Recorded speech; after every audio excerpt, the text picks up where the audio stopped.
So between the 3 commissioners attending remotely and the 2 in person, we have 5 commissioners. That constitutes a quorum, and to that effect, I'll call the meeting to order at 4:05 p.m. The first item on the agenda is the agenda. Do I hear a motion to approve the agenda as proposed? I move we approve the agenda as proposed. Helen Reilly. Thank you, Helen. Is there a second? Jeff Schulman, second. Thank you, Jeff. Any discussion on the agenda? Hearing none, all those in favor of adopting the agenda as presented, please signify by saying aye. Aye. Any opposed? We have an agenda. Item 3 is public forum. Is there? There's somebody in the lower corner of this screen. I don't know who. We do have someone joining us. Okay, perfect. There's somebody here in person, and it looks like there's a couple of folks digitally. Yeah. Okay. One person with their hand. Ashley Adams, who looks like she just raised her hand, a Colin Larson and a Jen Chiardi. Okay. Yep. Great. Looks like Ashley and Colin have raised their hands. So I'm going to allow them to talk one at a time. Perfect. All right. Ashley should be able to talk. Okay, can you hear me? Yes, we can, Ashley. Okay, great. Hi, my name is Ashley Adams. I own a manufacturing business in South Burlington, and I rent to 14 families in the Chamberlain neighborhood. I'm here today because I'm disgusted by the callous remarks that I heard from commissioners at the last Airport Commission meeting. Shame on you for laughing about the climate emergency, for making a joke of how Nick Longo could start selling snow to Sugarbush. The unfettered airport expansion that you support contradicts what every climate scientist is urging us to do, which is reduce and eliminate greenhouse gas emissions from every source. Expansion at this airport benefits you and has always occurred at the foreign working class. These are the people who are paying the highest of climate. Ashley, you're breaking up. It's really hard to hear you. We're just getting every other word. I've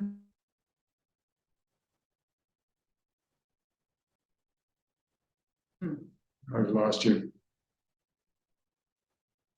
Sorry, it sounds like a connection may be poor. Sometimes if you stop and look at that.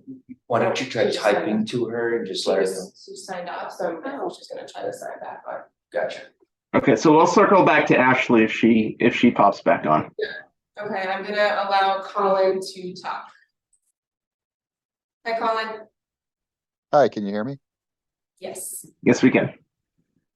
Great. Hi, everyone. Yeah, I just wanted to say that I know the commission has been recently discussing some airport expansion plans. I would argue that your charge at this point is to be stewards of the existing resources that we have. We had this conversation last year with the proposed expansion into the Chamberlain neighborhood in South Burlington.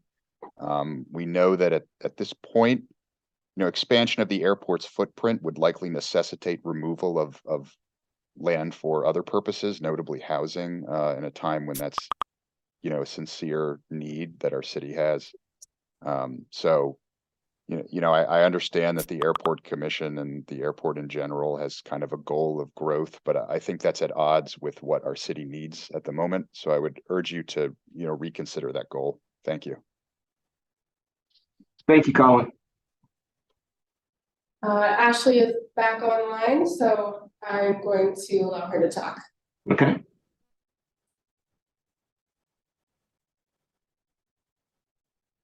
Okay, so perhaps if you can hear me, you can tell me the best way to get my comments, my written comments to you. So we hear you perfectly clear if you want to try again. Oh, okay, that's great. I'm on a train and Okay. it's possible that I could go out again. I'm not sure where you stopped hearing me, but I'll pick up where I think you may have, where that may have happened. So we are living at a time of intense human suffering. People around the world who bear no responsibility for the climate emergency are losing their livelihood, their homes, even their lives, so that we can continue to live highly privileged lives that we lead and hop on a plane whenever we'd like. Many children experience mental health crises due to despair and hopelessness in the face of the climate emergency.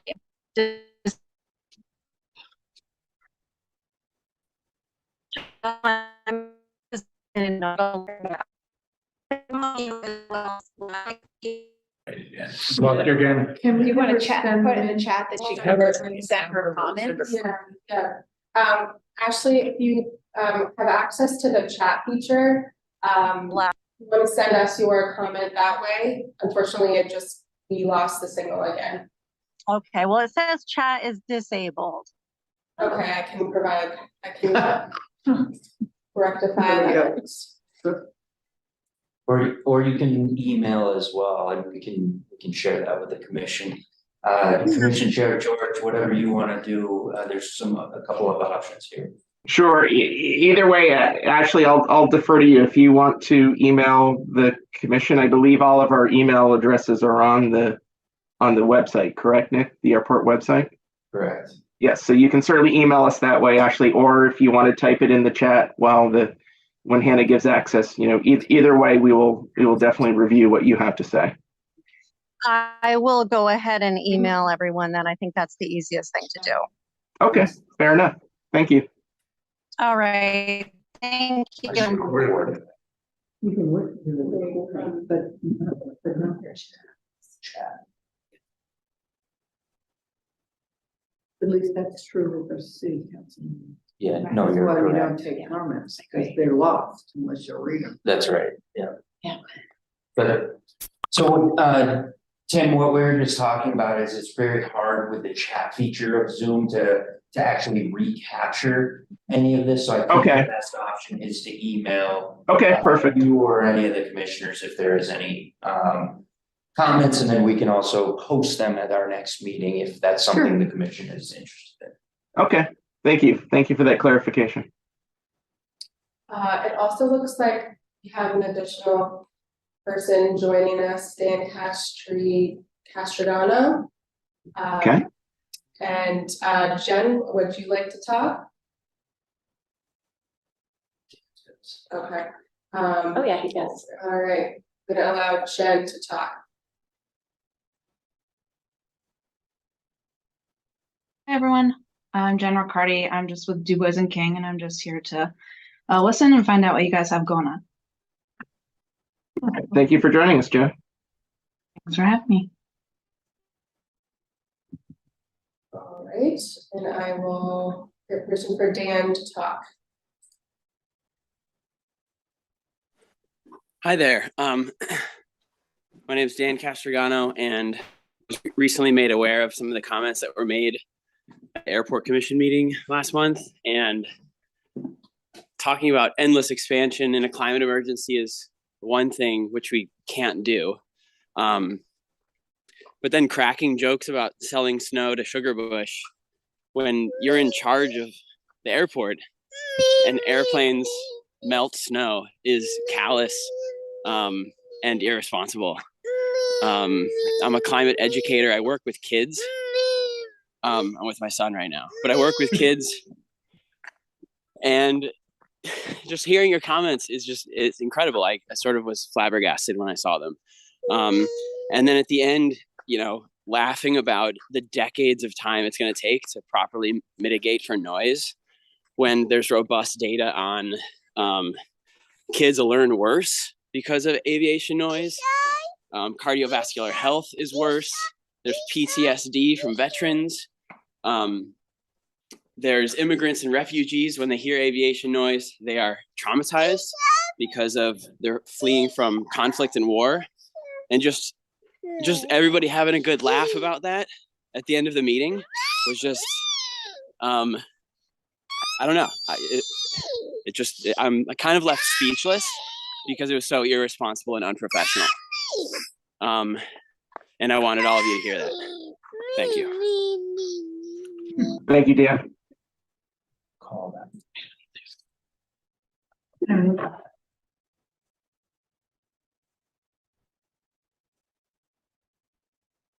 Okay, I think we've heard from everyone. Yeah. Yeah. Looking to talk. She's She's here to hear us.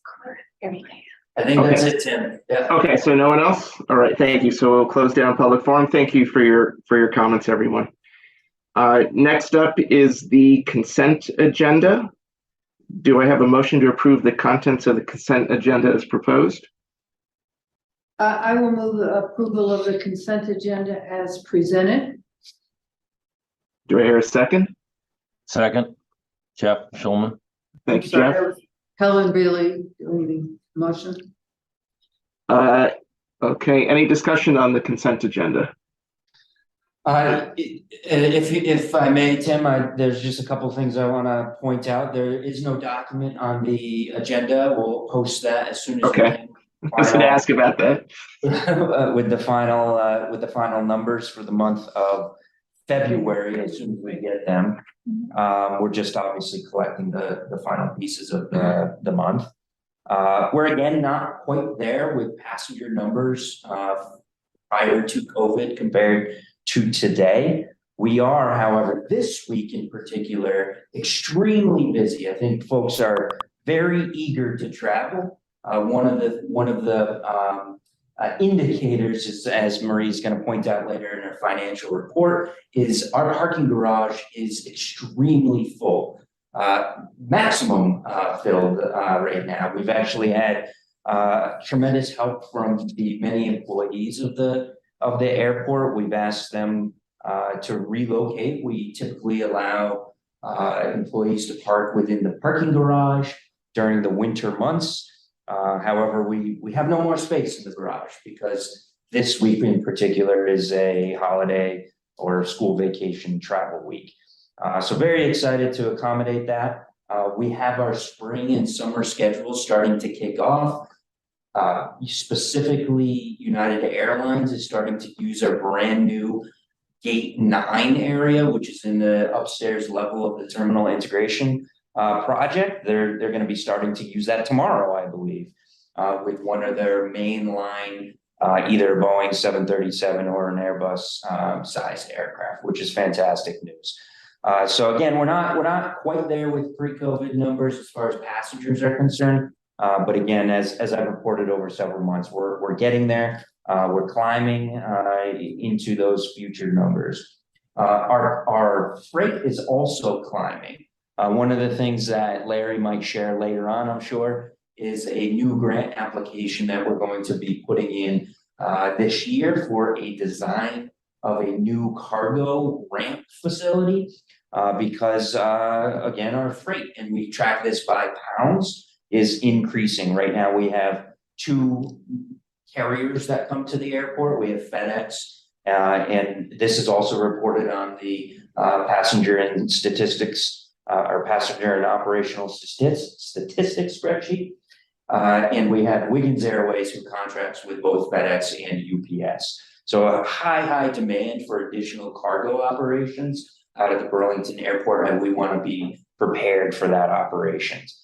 I'm going to add a section to this report as well, because our operations, number of takeoffs, number of landings, if you recall at past meetings, our operations are still extremely high, over 100,000 operations per year. We are now the busiest airport in the Northeast, outside of Boston Logan, on the number of operations, landings, and takeoffs at the Burlington Airport, which is going to continue into the future. The demand is here, and we're ready to serve our passengers.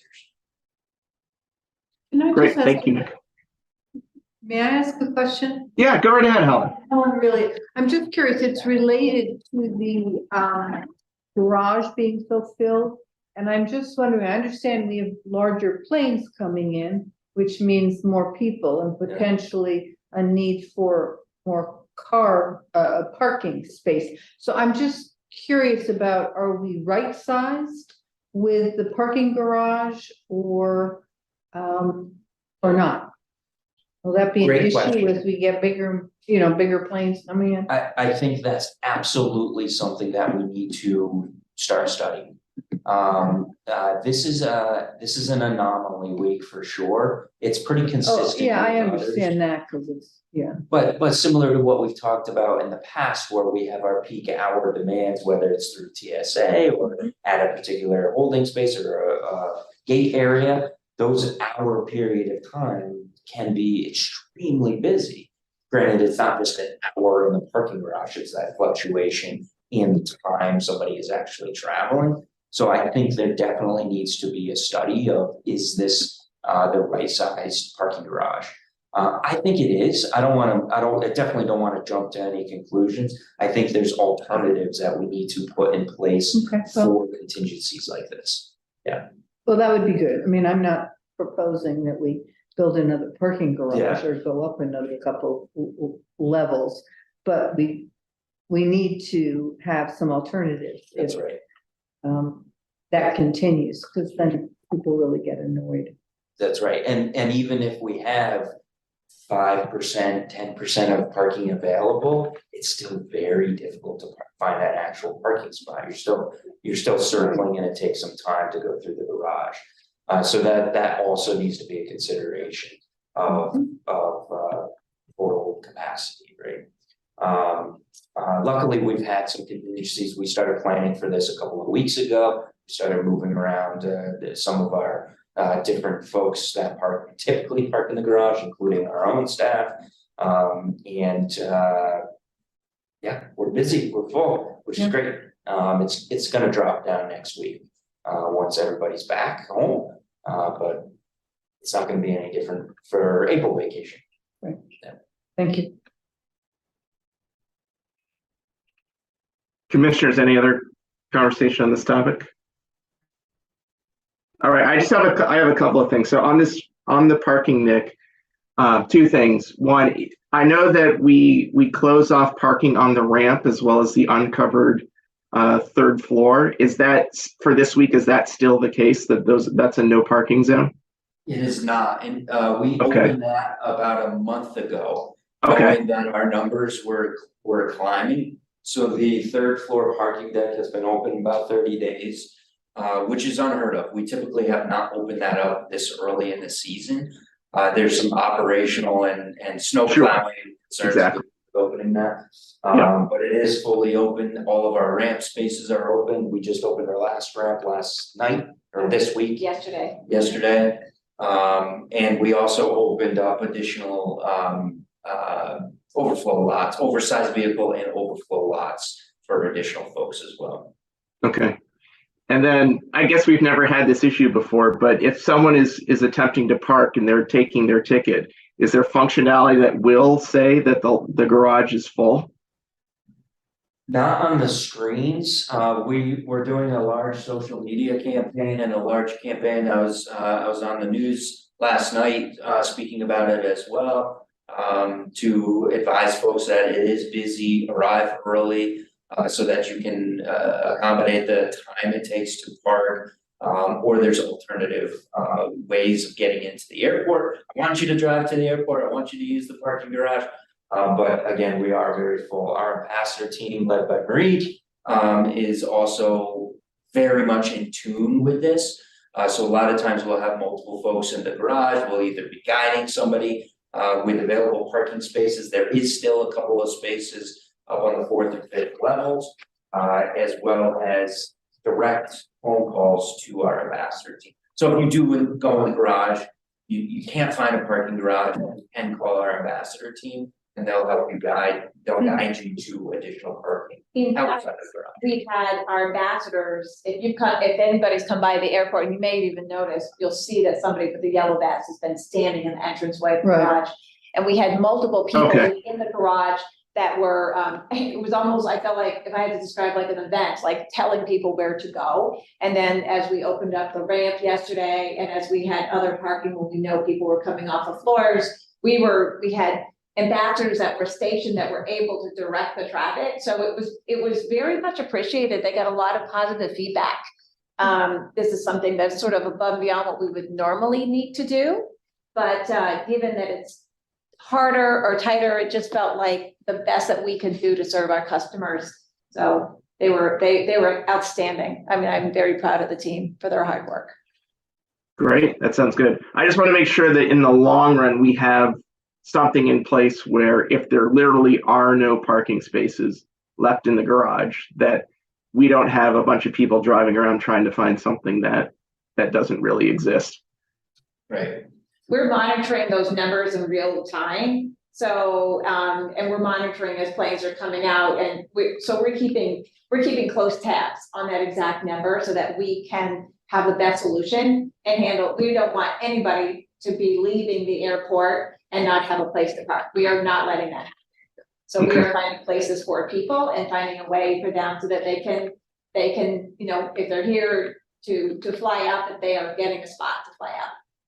We also have hired some contractors to help move some snow around so that there also is additional parking spots, typically where we stage or pile snow. Thankfully, this year's been a somewhat of a mild year, so our snow piles typically that we typically have aren't as large, but we're able to kind of shift those around a little bit to open up additional spaces outside of the parking garage.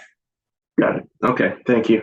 And then the last thing, which has nothing to do with the garage, but going back to the minutes from last month, it actually notes that I was a present member on the minutes, and I was not present. So I would like to have the minutes be updated from February to remove me from the members present list. So hearing no other conversation, I would move that I would call the question, except modify the question such that the agenda be modified as proposed. All those in favor of approving the contents of the consent agenda, including the modified minutes of February's meeting, please signify by saying aye. Aye. Aye. Any opposed? And that completes consent agenda. Next up is item 5, construction update from Larry. Good afternoon, everybody. First of all, I'd like to say I heard the word expansion thrown around. At this time, we are not expanding off the immediate airport footprint, with the exception to the Beta facility, which is an electric aircraft manufacturing facility, and all the sound insulation projects we're doing in the area. Any projects with regard to expansion, they are expansion of our terminal, but they're replacing other areas, which is going to make for ease and a more safe environment for our passengers and our aircraft on the airfield. So I just wanted to clarify that before we got going. So the few things I got to update you on from last month or the parking garage. I did report last month that we're moving forward with the electrical upgrade, lighting, and fire alarm. We are progressing through. When COVID hit, we were going to be replacing the expansion joints in the parking garage, some of them where there's water leaking down through. We are moving forward to get that project rebid. We're also, if you've been in the parking garage, our stairwells need some serious work. There's humidity issues and they're falling apart. So they need to be fixed. So that'll be part of that. And we've got a couple of beams that need to be repaired. So that is in progress of design and getting out bid. Also, to report on the residential sound insulation program, I'm happy to report that we are pretty much finished design of 54 homes. There might be one that might be backing out, so it might only be 53.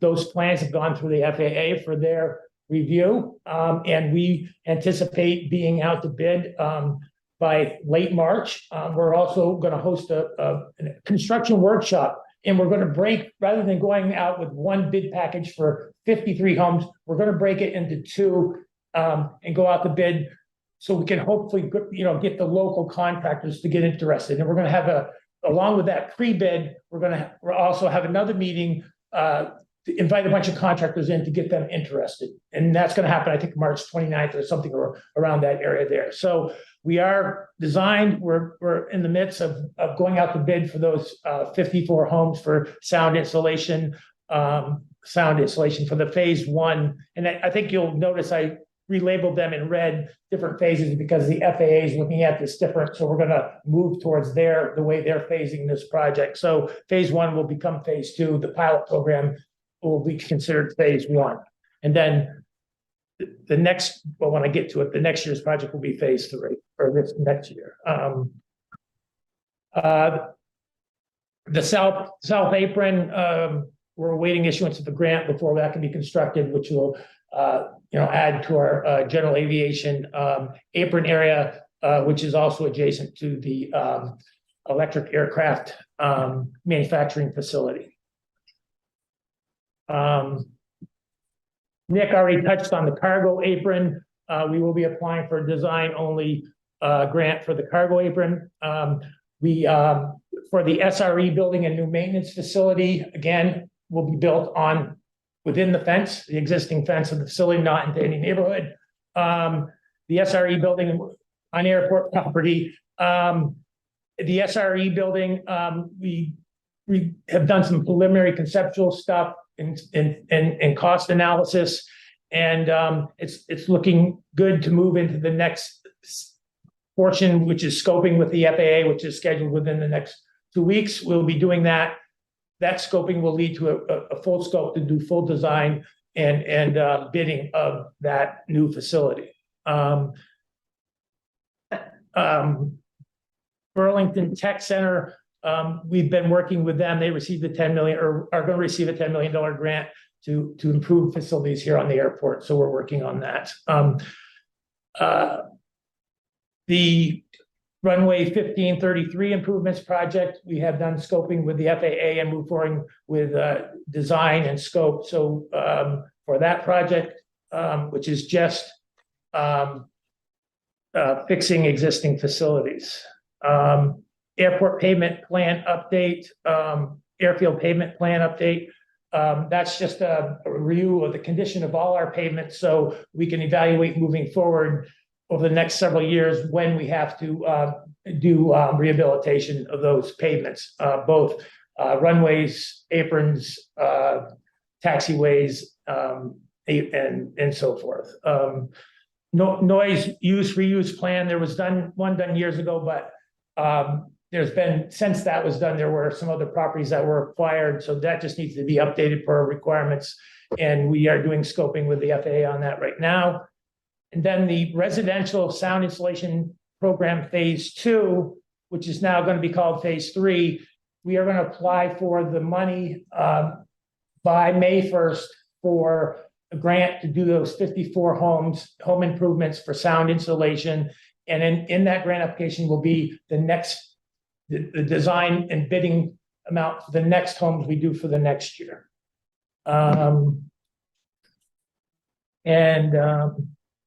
If anybody hasn't noticed, Beta not only building their electric aircraft facility, they're also building a new hangar on the Valley West apron. That's going on. If you guys are interested in going out right around, there's a lot going on out there. That's it for me, Tim, unless you have anything else. Commissioners, anything for Larry? I have a question. Sure.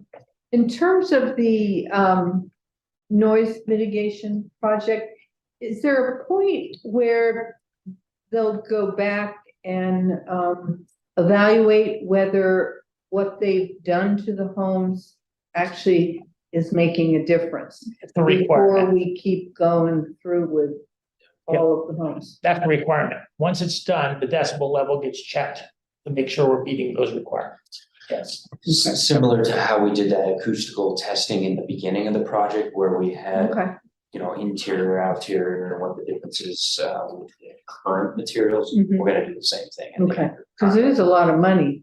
I mean, just to keep plowing along and doing stuff that's, well, yeah, it's kind of nice. I have some new windows. That's right. And remember that the goal here is to meet those federal requirements, which is interior noise level of less than 45 decibels. Okay. Yep. I also had another question, and this just is the, I think it's in this, the noise, what do you call it? Report, the map, the new map. Have we reached out to the community to let them know when? I was just asked that. I didn't know. Yeah, not yet, not yet. Okay, But I know Hannah and Larry and our consultant team, both with HMMH and the Young Spain Group, are putting together a draft list of the Okay. new technical advisory committee and regional advisory committee so that we can start the invitations and reaching out to those communities to see, did we miss anybody? Do we want to add anybody? Yeah, that sort of thing. so it would look like the last time it did. Somewhat, Sort of. we want to make sure that each community, each region, the regional planning committee, Okay. those folks are involved. We have that preliminary list. We're just scheduling now, probably later March, we'll start having our first meetings with the tech, the TAC meeting and, all that type of stuff. Yep. Excellent. Okay, Yep. thank you. Yep, we will. Because they're not just the noise insulation project, the noise exposure map is coming online or being produced this calendar year. And what am I missing? The noise use and reuse plan also has to be updated this year. Good. I have a question. And Stephen Good, talking about the parking garage, you were mentioning that you're, start doing some deferred maintenance because of COVID put you back. When a parking garage such as this is built, what's the life expectancy? And is there any pre-budgeted ongoing maintenance funds that are set aside, knowing that it's going to have a lot of wear and tear? I have a good answer, but Marie probably has a better. We do have a long-term maintenance program with so much money each year. So if Marie, you want to talk about what we have for a plan and. Right, and I mean, it is a long-term asset. And one of the things that we have when we worked with the consultant a number of years ago is he put together a schedule. They put together a schedule for us to follow for doing all sorts of maintenance. We are updating a little bit to tweak it because we got a little bit behind with COVID and trying to figure out, make sure that we are addressing the needs first. But that plan helps us to maintain and keep this infrastructure, solid and safe and the long-term structure. How long will it last? I don't think we have a plan for replacing that at this time, but because it would be out, decades. But when it was built, did the contractor say this is a 15-year structure and you won't have to do anything for 15 years and it's falling apart sooner than it was planned? I don't know about when it was built. Maybe 6 or so years ago, we did put together a capital plan for the next 50 years. Granted, 50 years is a very long time and it can change. May not be using cars by then. We may not be using cars. So that's actually another important part of the conversation of the expansion or the growth of the airport. Maybe I don't use the word expansion, although we are expanding, we are growing. Yeah. To meet those needs. To meet the needs of the technology, the customer, the demand. And to understand it may look different in 10 years than it looks different. How often does the parking garage get a safety inspection?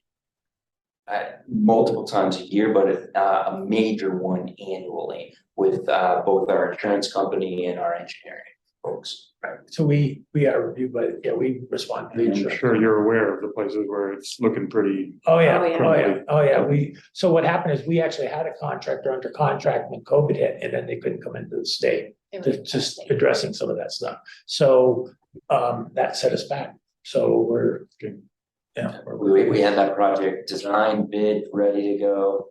No contractor to get in here. Right, we had the state had a requirement that you had to come to quarantine before you could even do it, it was not logistically happening. Which is why there's not a choice this year to spend this $2+ million in the capital the improvements or the necessary improvements out there. Plus going back to what we were trying to do a couple of years ago and get that in place with joints and those types of things. And I mentioned the stairwells and I saw you shaking your head, but also some of the other stuff you're seeing on the lower levels, that is the next step. I mean, sandblasting, all that type of stuff. So that will be the next one when we get these move forward. So this year and then next year. Thank you. All right, commissioners, anything else for Larry? All right, Larry, thanks for your report. Thank you. Next up is item 6, the financial update from Marie. Hi, Marie Friedman, and this month you have the December, I've got information for December for our revenues, our expenditures, as well as the December recovery model. And then for the cash, our receivables from our grants, I've got that updated through January 31st. Those informations were available. We did draw down some money for operational. We got some reimbursement money under the CRISA grant and under the ARPA grant. So we are, with some of these, even though we're doing very well with our revenues, we know that we're spending more on some repair and maintenance stuff, specifically in the garage, but also on some other areas.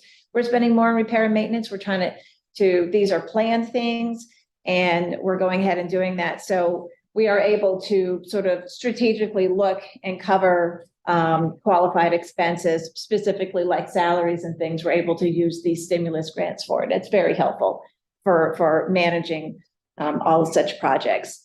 We do not owe any money on the grant anticipation note. In fact, I think we're still waiting for that grant anticipation note to close with a bank. It's taken longer, but we have not needed to draw down. We have not had any cash flow issues whatsoever. In fact, quite the opposite.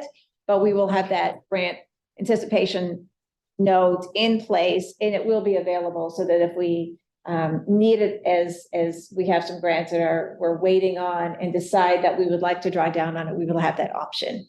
Our year-to-date revenues through November were almost $15 million, $14.8 million. That includes what I just mentioned. We did draw down some of about $1.75 million on the grants, then stimulus funds. If I exclude that money for a second, our operating revenues were $3.1 million higher year to date. So for the first 6 months of this year compared to last year. So just, this is what we expected, but I think we're even doing a little bit better than what we expected in terms of our revenue recoveries. And these are good. That's good information. And I think the airport recovery model it's still very interesting. I like that, to look at that and see where things are heading. The CFCs, the car rentals are really much better than we could have anticipated. But the recovery of our other revenues are continue to do very, very well. Parking garage revenues for the first 6 months compared to pre-COVID, which was July through November 2019, that was a peak year for us actually. At that point, are 101% of those revenues. So our garage continues to perform. And I just looked this morning and figured that in February compared to 2019 garage revenues, this past month was 106% of that. So our revenues are very strong in the garage. It makes sense since we're seeing the activity and traffic in there. Our expenses I didn't change that. Our expenses through December, it says here November, were $7.7 million. It is higher. Some of that is higher because we are now operating the QTA, which last year had just opened in November and late October. So we have fuel expenses. We purchase the fuel, but then the car rental companies reimburse us. So those are, it's really a little bit of a timing, but it's almost the same, the revenues, expenses, but we have other operational expenses that we have with the QTA that we never had before. So those are going to make our expenses look a little bit higher, but we are getting reimbursed either from the CFCs are covering a lot of the operational, the utilities and the fuel costs are reimbursed directly from the car rental companies. We are also seeing some expenses increasing related to salaries, to overtime. Repairs and maintenance was another area that over last year that we're seeing that. And salaries, we did have an increase, and with a COLA overtime, we're very short-staffed. Not that we're short-staffed, but our staff are doing a lot right now in terms of covering a lot of extra things and just to keep the airport safe and keep it open. And You are short-staffed. we are. I mean, we have minimize that. Right. We have then certainly, from the administrative office, it's been very short-staffed, but that doesn't affect the overtime because we are not paid overtime. But Unless you want to change that. No. I mean that in a joking way, actually, but we've been not able to 100% fill the ambassador roles. You know, we've had some other areas that we've been, so it does in fact result in overtime if I have to have ambassadors covering, 88 hours where I don't have people filling those jobs and then vacations. The good news is, as we speak right now, I have an ambassador that we just offered a job to and they've accepted, except they are trying to find housing. So they're up here this week to find housing. Moving from out of state. Moving from out of state to take this job. And he's downstairs right now shadowing our ambassador because he's up for the week. And we have somebody coming at 5 that applied and is a good candidate for a part-time position. So we may very well in a few weeks be at full staffing for ambassadors, which we haven't probably had since COVID. I don't even know the last time we had. So that will be very good for all of them. They work incredibly hard. So if you see them, just smile and say hello and thank them for what they do. Very proud of their hard work. Our cash is, as of the end of January, we had $5.8 million. Hold it again, as I explained, it's holding very strong. Our cash flow is very solid. We don't have to worry about paying bills in a timely fashion. And, our cash levels are very healthy for us. And I'm happy to report that. And our airport receivable area, our grants receivable is just under $5 million. So we did get a couple of big payments. Taxiway G phase 2, we got a pretty sizable, about $1.7 million reimbursement in February for that one, or the beginning, I guess the end of January. So we have, we're doing well, and I'll entertain any questions that you may have on any of this or any of the line items. I do have a question. Helen, really? Looking at all the stimulus grant summary. Yeah. So by April 5th, 2025, all of it, if I'm reading this correctly, will have to be spent. Yes. And so how comfortable are you that on April 6th, we'll have, the revenue and the resources in place to just keep going the way we're going? I think, I'll take a stab at that. I'm very comfortable right now. I mean, that gives us, we're in 2023. It gives us quite, this money has been very instrumental in helping us manage during a great time of uncertainty. It almost feels unreal now as we're stepping back. But we had a lot of, as other businesses did, there was a lot of anxiety that came with managing all such issues and watching the number of flights and the customers using the airport just really overnight evaporates. So very unusual time, but across the country, we were similar. So this money has been very instrumental. We are doing exceptionally well, and we are spending the money wisely. So we are taking into account, as we are structuring like these electrical repairs that need to be done in the garage, we're able to go ahead and tackle those, and the fire alarm, we're able to go ahead and tackle them and get them done. And it's been really incredibly helpful for us. So I feel very confident that what I've seen on the recovery of the revenues and where revenues are trending, that we are going to be well able to cover any and all of our expenses. So I think we're looking to probably finish up spending the stimulus money by the end of next fiscal year. That's right. So 2025, I think, is a very long term goal. Of course, obviously that's the expiration of the grant. Right. I also share Marie's confidence and feelings, especially with her guidance, that we are very comfortable, finishing these grants well before 2025, really next fiscal year, so that we can just seamlessly move on and work with the concessionaires. Hudson News, for example, is up 140%. They still don't even have the staffing to open up all their stores. But they're still up 140%. We're right back where we need to be pre-COVID. There is some volatility with that, right? There's the airline schedule, there's the ups and downs of running an airport. So we need to make sure that we're taking advantage of this grant funding, make sure we're catching up on this deferred maintenance that we really needed to catch up on. And that's not just parking garage, that's this building, that's the future stuff, and accommodating I think we had a great conversation last meeting about all of these grants coming down the pipeline, the big projects, the North expansion project, the projects that I'll start explaining a little bit later on, the North renovation project. There's local shares to that, so we need to make sure that we're fiscally responsible moving beyond these grants as well. Okay, thank you. And as always, we'll keep Thank you, everybody Helen. updated.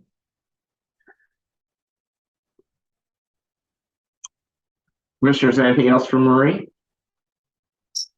All right, thank you, Marie, for your presentation. We'll move on to item 7, the noise data. This is Hannah's presentation. So from when we last reported in our January meeting, we had 25 additional comments. The graphs are keeping largely the very similar percentages between the comments associated via town and by aircraft type. We've also added on there the map of the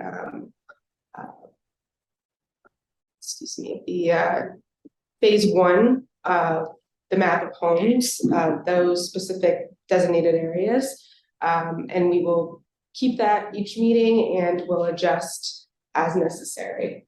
I think that's it. The only other thing that I'll add, Hannah, is we did include on here an excerpt from the noise exposure map back in 2019.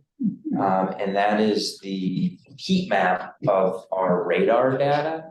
The reason I showed it in this map is we're trying to extract this data and put it onto, as we've talked about in the past, put it onto the noise comment map so that you can see where the comments are coming from and where the majority of flights, of course, are flying over. And some of them do correlate. So there is some regular reporting, both from a comment point of view as well as from a radar point of view. Not quite there yet. I have the PDF of both of these. We just have to figure out how to combine these maps with our consultants. But I wanted to give you an idea of what that's going to look like. Great. We'll look forward to that. All right, Commissioners, anything else on this segment of the agenda? All right, we'll move on to item 8, which is the director's report from Nick. All right, I have a few things for you. Just a quick couple of updates, more or less to elaborate on what Larry presented earlier. I did just want to give you a recap of the North renovation project happening, moving on right now. This is the $2-ish million grant from the FAA to renovate the north wing of the airport, the North Concourse. Hudson News has officially relocated their store in the north.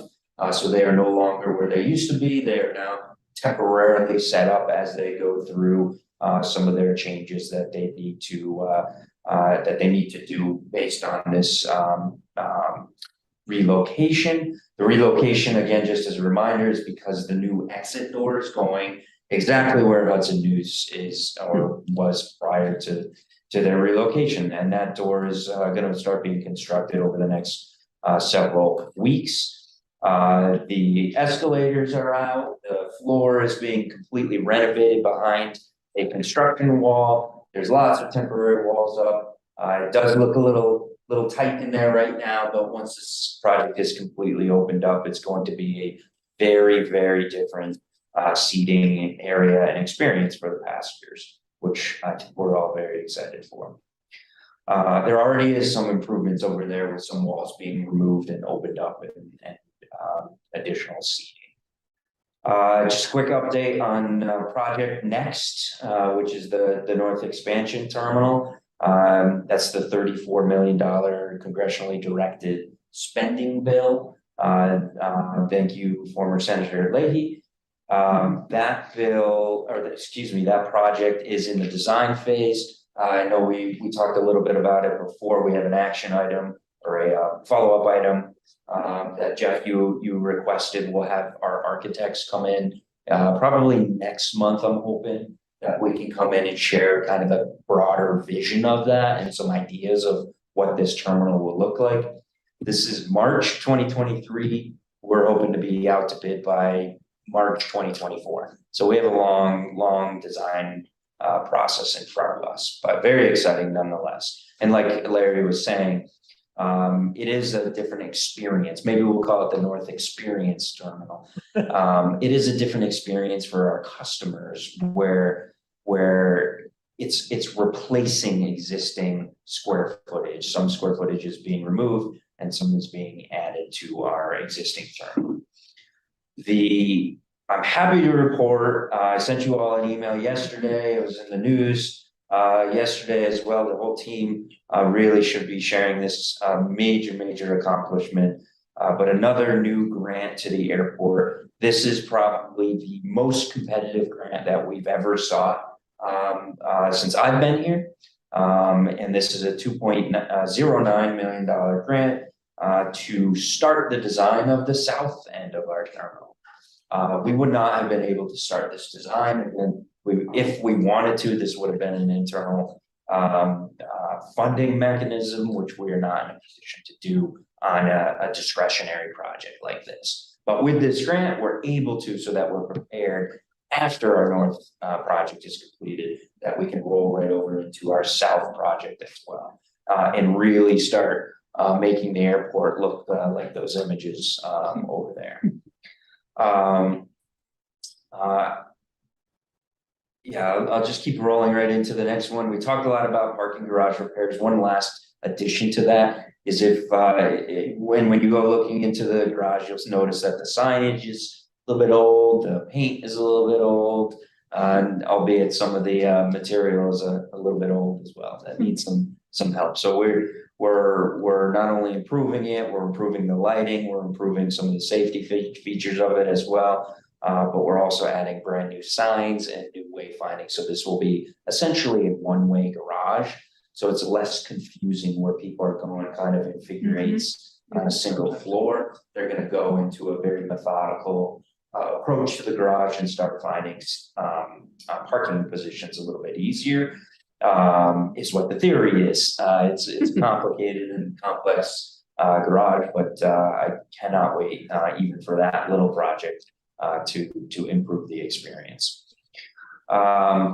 I spoke again earlier, but the summer airline schedules, I love thinking about summer. I think we all do. I think Dave Carmen especially does. He's been working incredibly hard with the snow crews and the snow teams and the operation teams. But our summer schedules are out with the airlines. The planes are still getting bigger. We're bringing back a couple of destinations. Denver is starting up in just a couple of months. Sun Country is gearing up to start their service. United Airlines, like I said, is starting tomorrow at multiple positions. They'll have 3 mainline aircraft every night here between the Airbus and the Boeing series. It's going to be a busy summer. I'm predicting that it will be one of our busiest summers that we've had in a long time, maybe the history of the airport, if we're lucky. With that, we're trying to encourage more growth of air service at the airport. The demand is very high for specific destinations. And I'll let everybody guess which one of the major destinations is that we get the most comments on. It's a lot warmer than here. Orlando. Yeah, Orlando, Florida, you name it, down in the Florida region. And it is on our top, really our top 3 destinations destinations where passengers go. I'm going to be on the road with the team quite a bit over the next couple of months throughout the summer and into the fall. The airlines have finally opened up their headquarters that we can now meet in person at their headquarters. We typically do this multiple times a year so that we can sell the airport. We can encourage additional air service at the airport and grow our incumbent airlines, but also encourage new growth with new airlines. There are a few new airlines that you might have seen in the news throughout the Northeast that I am very eager to continue our conversations with. And then the final piece is just another quick thank you to our staff. not just the folks in this room who are wearing multiple hats every single day. We've had lots of things pop up, lots of water issues and pipes bursting and winter issues and lots of busy times, not just in this terminal, but throughout the entire airport, all over the place. So thank you to the administration team, the leadership team, the operation team are just nonstop.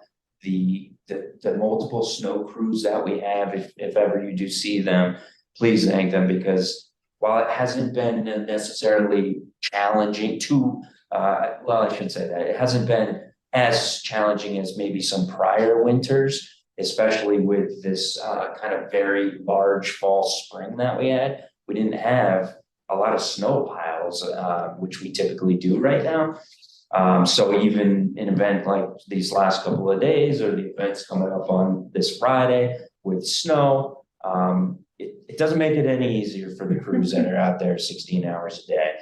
So a lot of thank you for them, and that's a lot of reason why we really haven't closed this winter at all. This runway, lots of projects going on. So as they're out there, this isn't their real primary duties out here. They're also facilities maintenance. They're working on HVAC systems. They're working on patching taxiways and runways. So they're moving and making sure that everything is accomplished for a safe winter, safe spring, safe year ahead of us. And that's all I wanted, is just to leave it with a big thank you, and I'll leave it with that. All right, Thanks. thank you. Tim, I first of all, congrats Nick and the team on that grant. That's awesome news. I think I'd mentioned earlier, I have to hop off. Okay, Jeff. But I will see you all at our next meeting. Take care. All right. Thanks for coming today. All right, commissioners, any comments or questions for Nick? No, just cheers. Cheers. We are busy, we're hopping, we're excited. A lot of things going on. Yeah, that grant is amazing. Congratulations on that effort. Thank you. Yeah, thank you for everybody. And I do think to just underscore some of the things that Larry said in terms of these grants that are refurbishing or rebuilding this existing plan, or adding to it in ways that make air travel safer. The planes that want to come in can come in and safely snuggle up to where they can let people off or get on. Those are, it is expansion, but it's I think really important to our economy and the users of this airport. And while I am very sensitive of climate change and all that we need to do as a society and as a business, we also need to make sure that the people who live and work here can do that successfully. So I think you can continue to use the word expansion, and we just need to, I guess, reiterate that it's not moving into the Chamberlain neighborhood. Right. The line has been drawn. Yes. There's a fence there. Good point. And it's really our existing Footprint. that we're trying to make more efficient and effective and user-friendly, and that's important to a lot of people. And sustainability is a very big part of that mission as well. We're talking about a 1950s building that we're trying to renovate and work with and make sure that there's the best air movement in this building. The new building is 10 times better. The next building will be potentially geothermal energized and additional solar. So there's opportunities that we don't have in the existing building that we can look at that responsibly. I mean, short of taking the position that nobody should fly because it uses too much carbon. Right.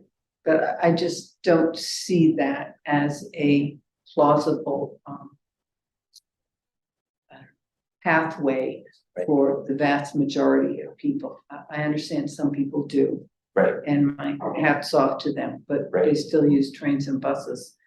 That's right. And So- and we have a responsibility and a requirement, a federal requirement to make sure that we can accommodate. There's been hundreds of millions of dollars spent here with federal funds in a long period of time. That we have that responsibility to make sure that we can accommodate the air travel if the demand is there. Sure. And that's exactly what we're gonna do.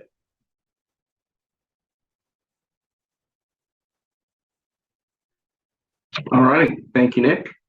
We'll move on to item 9, which is commissioner items. We didn't receive any advanced commissioner items, but if any commissioner has something they want to discuss, this would be the moment to do so. Tim, may I just say something? Sure. So this is my last week as a city councilor in Winooski, so I will not be, I'm not seeking re-election on town meeting day, so I think this will be my last meeting as an airport commissioner. So a brief tenure, but No, there's one more, isn't there? No, that's it's next April, week. that's right. This is March. and I discussed with the mayor, they're planning to try and do commission appointments with a new council configuration towards the end of March, and this is one of her priorities.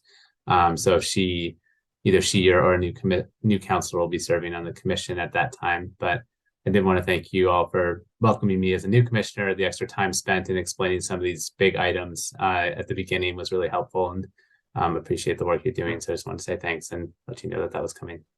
All right. Well, thank you, Jim. You know, you are a Winooski resident, so you can stay if you want to. That's true. That is true.